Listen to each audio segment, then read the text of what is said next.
বাংলাদেশের অর্থনীতিতে নতুন দিগন্তের সূচনা হচ্ছে মাতারবাড়ি গভীর সমুদ্র বন্দর দিয়ে। কক্সবাজারের মহেশখালীতে নির্মিতব্য এই বন্দর হবে দেশের প্রথম এবং একমাত্র গভীর সমুদ্র বন্দর, যা আন্তর্জাতিক বাণিজ্যে গুরুত্বপূর্ণ ভূমিকা রাখবে।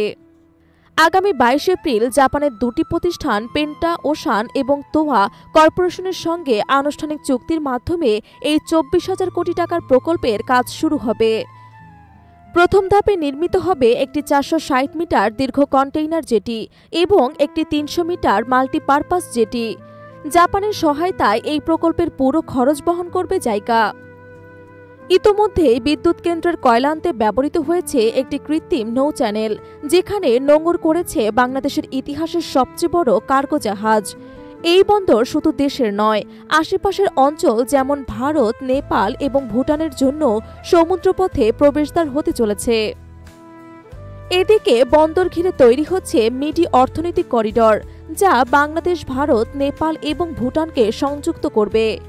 ভারত এই বন্দর ব্যবহার করে উত্তর পূর্বাঞ্চলীয় রাজ্যগুলোতে সহজে পণ্য পরিবহনে আগ্রহ প্রকাশ করেছেন। চীন এবং যুক্তরাষ্ট্র এই অঞ্চলে কৌশলগতভাবে সক্রিয়। 2029 সালের মধ্যে মাতারবাড়ি বন্দর 11 লাখ এবং 2041 সালে 26 লাখ কন্টেইনার হ্যান্ডেল করতে পারবে।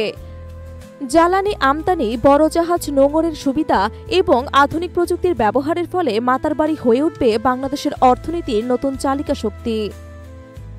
এই বন্দর শুধু একটি অবকাঠামো নয়, এটি বাংলাদেশের সামুদ্রিক ভবিষ্যতের প্রতীক।